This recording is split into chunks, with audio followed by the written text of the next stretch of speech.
আজ অব্দি আমি যে ডগের প্রতি মায়া দেখাইছি, ভালোবাসি, কাটি করলে সবাই অনেকে সোশ্যাল মিডিয়াতে ভাববে যে আমি এখানে সিম্প্যাথি জ্ঞান করতে বসে। আজকে তোমাদের সাথে একটা কথা শেয়ার করব। মানে মায়া জিনিসটা এমন হয় একটা, সেটা যে কোনো জিনিসের প্রতি মায়া হোক, ডগের মানে ডগের প্রতি হোক বা জিনিসের প্রতি হোক, যে কোনো জিনিসের প্রতি মানে অ্যাটাচমেন্ট জিনিসটা খুবই খারাপ। মানে যদি একবার হয়ে যায় সেই জিনিসটা মায়াটা কাটাতে কাটাতে অনেক বছর লেগে যায়, অনেক সময় লেগে যায়। তো সেরকমই হচ্ছে আমার লিলি একটা ছিল, মানে লিলি মানে ডগ আমার একটা।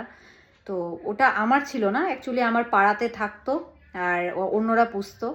তো ওর সাথে আমার এতটাই অ্যাটাচমেন্ট তৈরি হয়ে গেছিলো যে যেদিনকা ওর কিছু হয়ে গেল, মানে জাস্ট কয়দিন আগে, বেশি দিনও হয়নি, তখন ওই দিনকা মানে আমার অবস্থা খুবই খারাপ ছিল। আমি ভাবিও নেই যে আমি এতটা কান্নাকাটি করব, কষ্ট পাবো আমি। আর তার মধ্যে আমার নিজের ভীষণ আমার অপরাধ বোধ ফিল হচ্ছিল যে আমি ওর জন্য কিচ্ছু করতে পারিনি, বাঁচাতে অবধি পারিনি ওকে। তো তোমাদের ভাবলাম যে তোমাদের সাথে এই কথাটা শেয়ার করি, কারণ তোমরা আমার বন্ধু, মানে সোশ্যাল মিডিয়াতে, মানে তোমরা যারা আছো আমাকে সাবস্ক্রাইব করছো বা আছো আমার সাথে যারা, তো ভাবলাম তোমাদেরকেও গল্পটা শোনাই।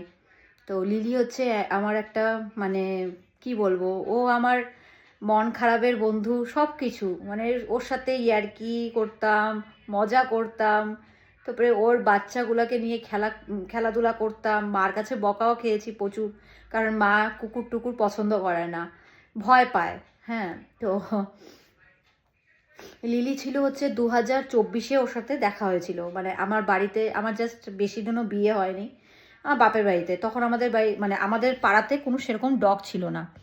তো লিলির সাথে দেখা হয়েছিল 2024-এ, হঠাৎ করে আমার বাড়ির আশেপাশে দিয়ে পাড়া দিয়ে ঘুরছিল। তো হট করে দেখা হলো, দেখলাম ওকে, আর ফট করে আমি ওকে ডাকতে ডাকতে করে ডাকতে ডাকতে, আমার তো কোনো ডগ দেখলেই হলো, মানে আমি সব ডগের প্রতি আমার মনে হয় যে আমার, মানে আমি ওকে নিয়ে নিই, অ্যাডপ্ট করে নিই, মানে যদি আমার ক্ষমতা থাকতো।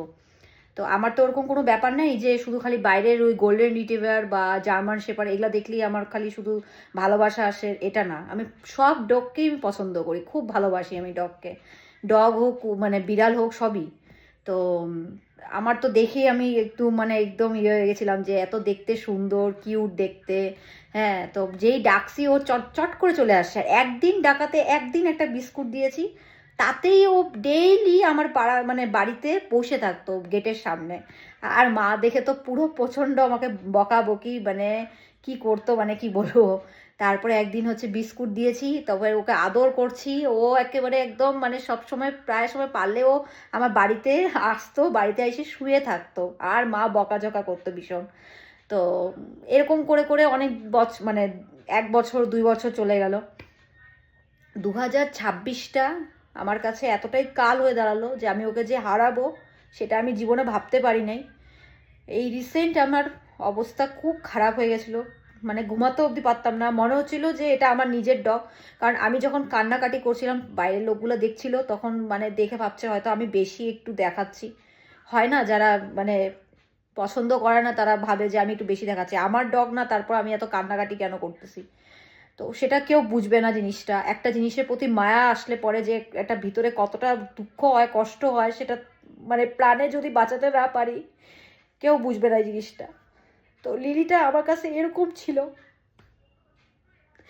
যখন আমি কোনো জায়গায় যাব, বাপের বাড়ি থেকে আমার মার সাথে যাব বা কোথাও যাব, ও অলওয়েজ আমার সাথে সাথে পিছন পিছন যাইতো।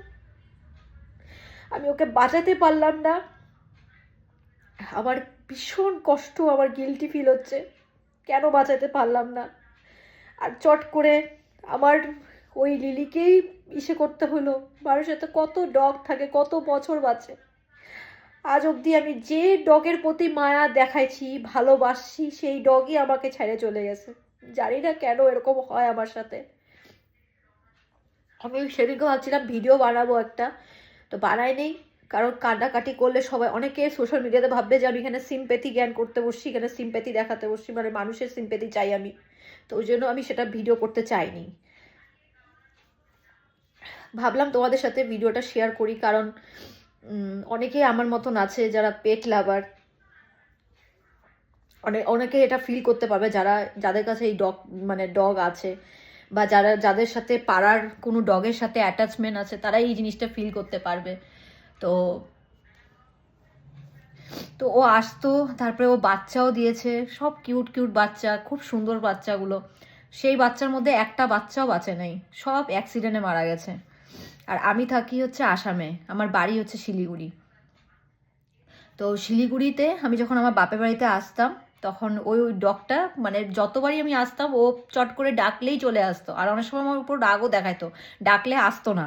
হ্যাঁ, তারপরে কয়েকদিন পরে ও ঠিকই হয়ে যেত। যখন আমার মন খারাপ হতো চট করে চলে আসতো। কোন দিন যখন আমি লিলির কথা মনে করি তখনই ও চলে আসে। এতটাই সোল কানেকশন হয়েছিল, কি বলবো। তো তো 2026-এ এই যে ফেব্রুয়ারি না, মার্চ মাসে, হ্যাঁ মার্চ মাসেই হবে, এই শনিবার দিন লিলি অবস্থা কন্ডিশন খুবই খারাপ ছিল। আমি বুঝতে পারিনি ওর সাথে কি হয়েছে। তো আমাদের পাড়াতে একটা পাগলা কুকুর ছিল। হ্যাঁ, তো গত 2 দিন আগে, শনিবার 2 দিন আগে পুরা চিৎকার চেঁচামেচি হচ্ছিল, ডগের মধ্যে ক্যাচাল হচ্ছিল হয়তো, এখানে পাশেই থাকতো। তো ফট করে চিল্লাচিল্লি ডগটা অন্য কেউ পুষতো, তা তারা কেন বাড়িতে রাখেনি আমি বুঝলাম না। তো যখন পুষতেছো তুমি, তাহলে তুমি বাড়িতেই রাখো, কারণ ওকে বাইরে রাখলে পরে কোন কুকুর এসে করবে। আর লিলি ছিল প্রচণ্ড শান্ত, খুব শান্ত ভদ্র কুকুর, ভীষণ ভালো। ওর প্রতি ওর একটা এতটাই মায়া ছিল ওর ভিতরে, কি বলবো, ওকে নিয়ে বাচ্চাগুলা খেলাধুলা করতো, ও কোনো দিন কারোর কোনো ক্ষতি করে নাই, কোনো দিনও না। লিলি আমাকে একসময় বাঁচাইছিল একটা কুকুর থেকে। ফট করে একটা কুকুর আমাকে একটু অ্যাটাক করতে আসছিল নাকি, ফট করে লিলি যখন ঢুকছে তখন ফট করে ওকে ইসে করে বাইর করে দিছে। তোমাদেরকে ভিডিওটা দেখাবো যে লিলির সাথে কি ঘটনা হয়েছে।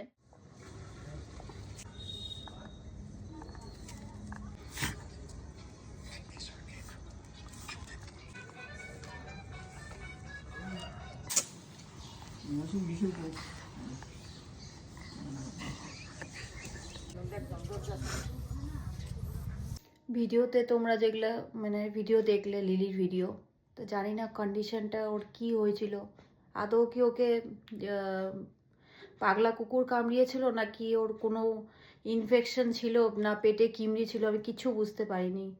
তো ওই দিন রাত্রেবেলা কয়টা বাজছিল, 11:30 বাজছিল, রাত্রেবেলাই কন্ডিশনটা আমি দেখেছি চোখে, প্রথম পড়েছে।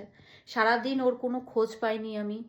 যদি ওই দিনকার সকালবেলা, শনিবার সকালবেলা, আগের সপ্তাহে শনিবার সকালবেলা যদি আমি দেখতাম এই অবস্থাটা, তাহলে আমি ব্যবস্থা কিছু না কিছু করতাম আমি ওর জন্য।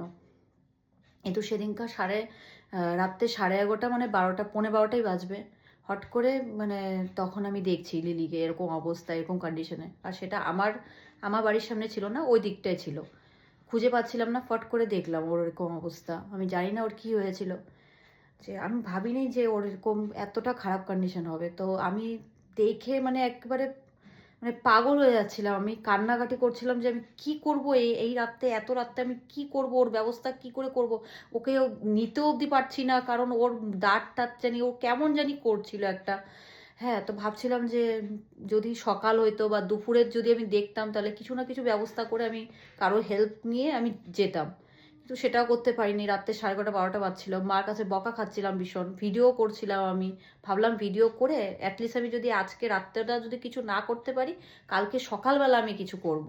তো আমি ভিডিও করছিলাম ওই সময় ভিডিও করছিলাম। ভিডিও করে সঙ্গে সঙ্গে আমার হাজব্যান্ডকে আমি খবর দিই, যে আমি বলি যে একটু অ্যানিমেল রেস্কিউতে, বা যে যারা অ্যানিমেলের ডাক্তার যারা শিলিগুড়িতে আছে তাদেরকে একটু দেখো, তো একটু কন্ট্যাক্ট করো। তো নাম্বারগুলো আমি পাঠিয়েছিলাম, আমি ফোন করছি, ফোন ধরছে না। তো আমার হাজব্যান্ডও ফোন করেছে, বহুজনকে ফোন করেছে, কোনো রেসপন্স নেই, এখনও অবধি হোয়াটসঅ্যাপে মেসেজ সিনই হয়নি।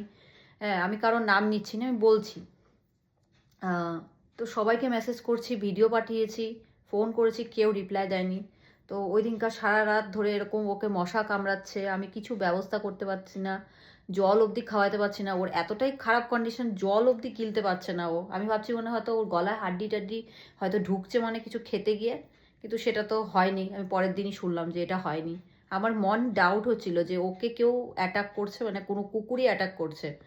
তো তারপরে পরের দিন কি হলো, পরের দিন ভাবলাম যে না, পরের দিন কিছু একটা ব্যবস্থা করব। পরের দিন সকালবেলা উঠলাম ঘুম থেকে, ভাবলাম আজকে আমি লিলিকে খুঁজতে যাবই। দেখি লিলি কোথায়, নাই দেখি সব জায়গায় নাই, যেখানে পোষে ওরা, মানে লিলিকে পোষে যে বাড়িতে, সেই বাড়িতেও নাই, বাড়ির থেকে বের করে দিয়েছে ওকে। এটাই তো হয়, মানুষ যখন কুকুর পুষে, খুব শখ করে পুষে, যখন কোনো অসুখ বিসুখ হয় তাকে ছাইড়ে দেয় রাস্তায়। মানে এটাই তো নীতি, মানে আমি এটা বুঝি না।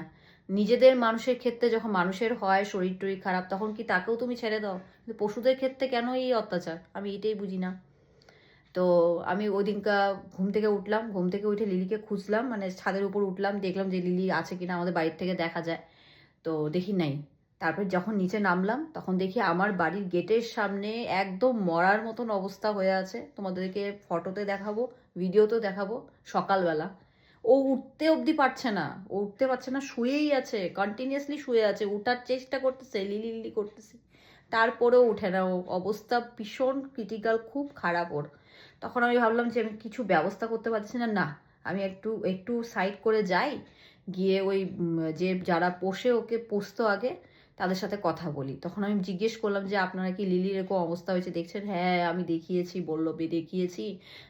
তো ওখানে বলছে যে, আমি ভাবছিলাম প্রথমে হাড্ডি, গলার মধ্যে মনে হয় হাড্ডি ঢুকছে, কিন্তু না, গলার মধ্যে হাড্ডি ঢুকে নেই, ওকে পাগলা কুকুর অ্যাটাক করছে, ও পাগল হয়ে যাচ্ছে, তো ওকে ছাড়িয়ে দিতে বলছে, এভাবে ও কিছু করা যাবে না। তো এখন তো আমার হাতে আর কোনো কিছু নাই, আমি ওকে বাঁচাবো। আর ওই দিনকাই আমি সকালবেলা আবার ফোন করেছি, কোনো রিপ্লাই নেই, কোনো রেসপন্স নেই। তারপরে যাই হোক, অনেকক্ষণ ধরে আমার বাড়ির সামনে, গেটের সামনেই বসেছিল, কিচ্ছু করতে পারতেছিলাম না। জল খাওয়াচ্ছিলাম, জল অবধি একদমই গিলতে পারছিল না। ওর যে কি হয়েছে হঠাৎ করে, ওর উপর কি হলো অবস্থা, আমি সেটাই বুঝতে পারলাম না।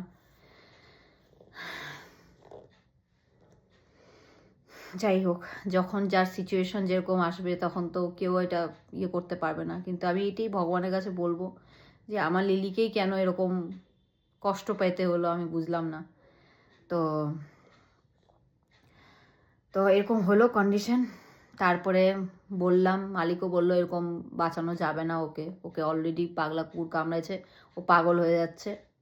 তারপরে এরকম করতে করতে শুইতে শুতে উঠতেছে, উঠে উঠে যাচ্ছে, যেতে যেতে ফট করে আবার নিজের থেকেই পড়ে যাচ্ছে। মানে এতটাই শরীর ওর দুর্বল। যেতে যেতে যেতে তারপর অন্য রাস্তার মধ্যে চলে গেছে, অন্য রাস্তার মধ্যে ড্রেনের মধ্যে পড়ে গেছে, অবস্থা প্রচণ্ড খারাপ। আমি কিছুই করতে পারিনি ওর।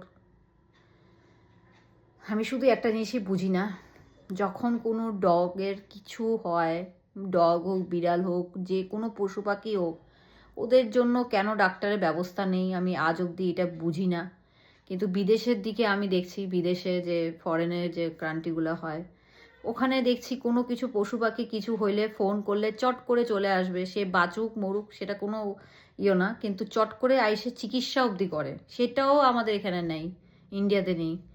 মানে আছে কিন্তু সেরকমভাবে গুরুত্ব দেওয়া হয় না। মানুষদের যেরকম কোনো কিছু জ্বর সর্দি কাশি বা কোনো সিরিয়াস কন্ডিশন হলেই অ্যাম্বুলেন্স চলে আসে, পশুদের জন্য সেই ব্যবস্থাটা নেই। কেন সেটা নেই আমি সেটাই বুঝি না। কবে হবে সেই সিচুয়েশনটা, মানে ভালো সিচুয়েশনটা কবে আসবে আমি সেটাই বুঝি না। তো আমার কাছে একটাই বক্তব্য যে, যদি আজকে লিলিকে ওরা যদি রাখতো, বাড়িতেই রাখতো, ওরা গেটের বাইরে যদি বেরোতে না দিত, তাহলে হয়তো লিলির আজকে এই অবস্থাটা কোনো দিনও হতো না। লিলি বেশ বাঁচতো, কারণ লিলি এতটাও বয়স হয়নি যে লিলি এরকম ক্রিটিক্যাল কন্ডিশন হয়েছে। যাই হোক, তোমাদেরকে এই ভিডিওর মাধ্যমে এটাই বলার ছিল যে আমার লিলিটা আমার কোনোদিনও আসবে না। তোমাদের কাছে ভাবলাম যে শেয়ার করলে মনটা আমার হালকা হবে। তো তোমাদের এরকম কোনো কিছু মানে ছিল কি না, যে যার সাথে তোমাদের খুব অ্যাটাচমেন্ট তৈরি হয়েছে? মানে আমি ভাবিও নাই যে আমি ওই দিনকে এতটাই কান্নাকাটি করবো। আমি ভাবছিলাম যে ভিডিও করব, কিন্তু ভিডিও করলাম না, কারণ থাক, দরকার নেই। দুঃখের কথা বেশি না শেয়ার করাই ভালো, নাহলে ভাবে মানুষের যে আমি ওটার সিম্পেথি নিতে যাচ্ছি। তো আমি ওটাই তোমাদের সাথে শেয়ার করলাম। তোমাদেরও কি এরকম ছিল যে যার সাথে তোমাদের খুব অ্যাটাচমেন্ট তৈরি হয়ে গেছিলো, কিন্তু তোমরা খুব কিছু করতে পারো নাই তার জন্য? আজকে যদি আমার কিছু ক্ষমতা থাকতো আমি নিশ্চয়ই ওর জন্য চেষ্টা করতাম, সেটা যদি রাত্রেবেলা না হতো। যেহেতু অনেক রাত্রে হয়ে গেছিলো, কেই বা আমার সাথে যাবে? মা তো কুকুর অত পছন্দও করে না। তো কেউই নাই বাড়িতে সেরকম আমার।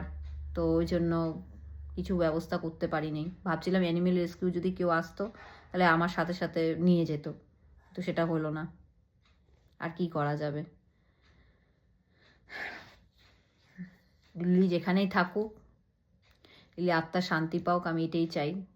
লিলির মতন কেউ হবে না। আর এই জন্যই আমি পশু পুষতে খুব ভয় পাই। আমার মা আমাকে সবসময় বলে, তুই পশু পুষিস না, তুই পারবি না থাকতে। একটা কিছু হইলেই তুই ওটাকে তুই একসেপ্ট করতে পারবি না। আর এটাই হয়তো আমার, মানে আমি এখনো হয়তো পশু নিতে পারছি না। মানে নিলেই আমার একটা অ্যাটাচমেন্ট তৈরি হয়ে যাবে। আর আমি যদি কিছু হয়, মানে আমি অ্যাকচুয়ালি ডগ হোক, সে কুকুর হোক, বিড়াল হোক বা পশু পাখি হোক, আমি নিজের বাচ্চাই মনে করি, ডগ মনে করি না কখনো, কখনো না। যাই হোক, তো এখানের মতন ভিডিওটাকে শেষ করছি।